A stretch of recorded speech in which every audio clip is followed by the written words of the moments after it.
Hello, my name is Louise, but everyone calls me Lou. From the outside, it probably looks like I have the most glamorous life. I come from a rich family. I go to a prominent private college in New York, and I live in a mansion called Plutus Heights with my group of friends. Sounds pretty epic, right? I mean, who wouldn't want to live with a bunch of rich kids? Well, just wait. So many unexpected things were about to happen to me, including my current dreamy boyfriend, and it all started the day I moved into Plutus Heights. Before I dive into all the crazy stuff that happened to me, let me tell you a bit more about myself. My parents run a super successful restaurant chain. From fast food joints to fine dining, they cover it all.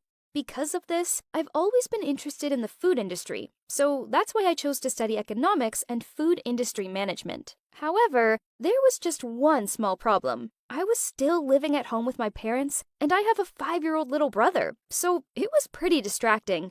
All my friends were living in their own fancy loft apartments, and I wanted that independent life too. Well, lucky for me, it was just around the corner.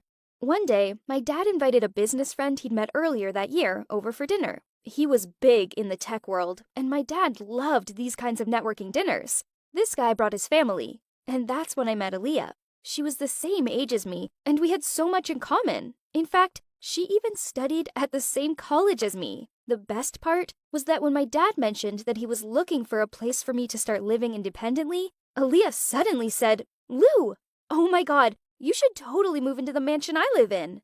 This was what I wanted. I was so scared my parents would say no, but actually, they were totally on board. I think they realized it was time I had my own space. Finally, the day came to move into Plutus Heights. I couldn't believe it when we pulled up outside it. It looked like a palace. Honestly, it was like something out of a European fairy tale. There were pillars and even 2 white lions by the front door. It was crazy. I seriously expected a butler to appear. Aaliyah was waiting by the door for me and gave me the grand tour. I think my jaw almost hit the marble floor. Who would have thought that this mansion was for students to live? The entire interior of this mansion was very luxurious and splendid, but the more she showed me, the more I started to feel uncomfortable. These fancy things just didn't fit me. I wasn't into showing off at all, but it seemed like this palace was built for that reason. But what could I do? I was already there, so I guess I just have to get used to it. As Aaliyah showed me around, she told me about the other students who lived there. Jeremy, Will, and Mark were the 3 guys who owned the place. Well, their parents owned it, but technically it was theirs now. They were all best friends, and Jeremy's girlfriend Naomi also lived there. But Naomi had been uncomfortable with being the only girl, so she'd asked Aaliyah to move in too.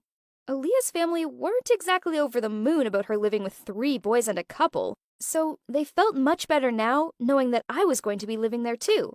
Weirdly enough, my parents were fine about the fact I'd be living with 3 boys. And after a few days living here, I realized that it was totally fine too, because I barely had any contact with the others. It was only after a few months when they threw a welcome party for a newbie called David that I really got to know them.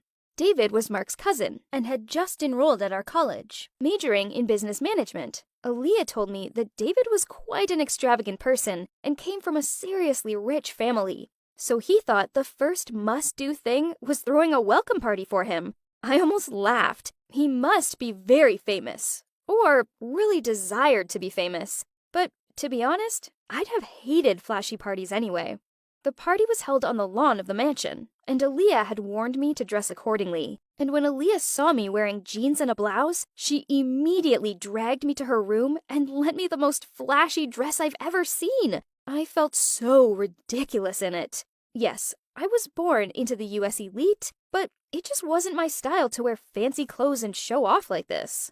As soon as we went down to the party, Jeremy, Will, and Mark were already surrounded by a group of girls. Typical, right? What else do you expect from rich, handsome guys? Jeremy is African American and is pretty much John Legend's twin. He barely turned up to class and instead spent most of his time out singing. Actually, he was already pretty famous, and Aaliyah told me he was worth millions already. He was a total babe magnet, and all the girls were swarming around him. Honestly, he was such an attention seeker. I basically rolled my eyes when I saw him. Then there was Mark. At first, I'd been excited to meet him because his family ran an investment company and he was the head of the college's investment club, where he taught people how to invest their money, family money, wink wink, to make smart investment decisions. I immediately joined the club, but I quickly regretted it. Mark was so strict. He made us investigate various companies' financial situations and report back to him. Then, if we got something wrong, he'd call us out in front of everyone. It was humiliating. Loads of people dropped out of the club, and I almost did too. Okay, and I can't forget Will. He was studying engineering, and he always said good morning to me and smiled at me. Seemed to be the most gentle guy here. Out of the 3 guys, he was the only one who really greeted me. And yet, that's as far as it went. For some reason, he kept his distance. He smiled, but it felt cold somehow. I figured it was because he basically came from a royal family, and that kindly expression was just glued to their face. You know, to dangerously hide something inside them. Anytime I approached him, he would just smile, then walk away. And it wasn't just me. He showed no interest in any of the girls at the party either. But anyway, that's enough about the boys. The party was now in full swing, and I was standing there all by myself, feeling awkward. I had to find someone to talk to, but Aaliyah was too busy with her friends. Just at that moment, Naomi arrived in the most ridiculous haute couture dress. Oh, I haven't told you about Naomi yet. Okay, so she is basically a celeb. Her whole family are celebs, and she's been a model since she was 15. Unlike her boyfriend Jeremy, she was quite hard to approach. She was really sassy and didn't have much time for anyone, unless they were a celeb too. As soon as Jeremy saw Naomi, he pushed all the other girls away and headed towards her for a kiss. The party was already driving me crazy, and it had just started. I was about to go back to my room when I spotted David sitting alone under a tree on the lawn. I plucked up the courage to go chat to him and asked if he was okay. He said, "What do you think? This is meant to be my party. But just look around. I might as well be invisible." Then he told me that since college, everything had gone downhill. He was no longer the popular guy he'd once been. I was about to sit down next to him and comfort him when all of a sudden, something smashed. I quickly turned around, and there were 2 girls standing there with shards of a porcelain statue around their feet.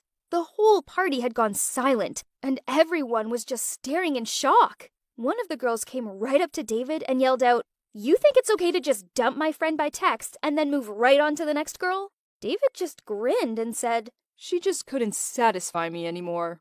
Then the friend of his ex shouted, "Oh boy, you couldn't afford her. What are you expecting?"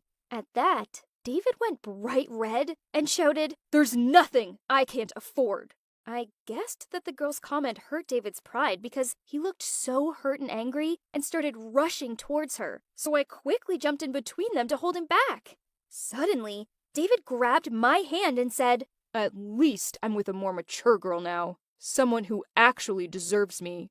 I was so embarrassed. Everyone was watching, and I hated being in the spotlight like this. I didn't know what else to do. So I just played along and kept on holding his hand. The girls both looked so shocked and started walking away, but David quickly called out to them, "Oh, by the way, girls, that statue you just smashed, it cost $2 million. You can split the bill. Thanks." They both just froze and watched as David kissed me on the cheek and pulled me away. I could feel their eyes piercing into my back, and I swear I was shaking. I was so nervous. Also, I might have been kind of nervous because this gorgeous boy was holding my hand and not letting go. For the rest of the party, he kept introducing me to everyone as his girlfriend, getting me drinks from the bar, and always making sure I was okay. No one had ever been so sweet to me before, and before the party was up, I thought to myself that David was actually a pretty cool guy, not at all how I'd expected him to be. Little did I know that the next day, I'd discover another side to him. I woke up to David knocking on my door. As soon as I saw him, my heart started beating faster. "Do you want to come in?" I asked him. Then he just winked and said, "Duh, Lou. I couldn't wait to see you again. In fact, would you be interested in going on a date with me? I wanted to thank you for the night." I could feel my face going bright red. Then I looked at him and said, Sure. Why not? Well, let's just say the date wasn't what I had in mind. First, he took me to the mall. I was so confused. Then I realized he must have been embarrassed by my simple clothes. He said he wanted to treat me to some expensive clothes, which annoyed me. That wasn't my style at all. Why was he trying to change me? Then he took me to a club to meet all his friends, and he kept ordering the most expensive bottles of wine. He was just showing off, and I hated it. Then it got worse when a group of beautiful girls arrived. As soon as he saw them, he left me sitting there all alone and started flirting with them. Aaliyah was right. He was nothing but a playboy, and I'd had enough. So much for a date. I told David I wanted to go home, and he got angry. He said I was a spoilsport, and then laughed, saying I didn't know how to have fun. I was furious, so I said to him, "Why did you even invite me on this date? Just so you could show off and pretend you had a girlfriend?" I didn't even wait for him to reply. I just left and took a taxi home. I could barely sleep that night. I felt so annoyed at myself for almost falling for such an idiot. Then the next morning, things got even worse. I went downstairs and found Mark, Will, and Jeremy talking about David. They said he'd been arrested and put in a jail cell. Apparently, he'd been driving drunk, and when the police stopped him and fined him, he got mad and resisted them. So now he was in jail. Mark just laughed and said it was David's problem and that his parents would bail him out. Even though I was angry at the way David had treated me, I still felt sorry for him. I couldn't believe Mark would be so heartless. David is his cousin after all. I asked him which police station David was at, and then I stormed off to go find him. When I arrived at the station, David looked so happy to see me. He was exhausted and said, "Oh, Lou, I'm so sorry about last night. I was such an ass. Please forgive me." I still felt kinda mad at him, but I said, "I forgive you.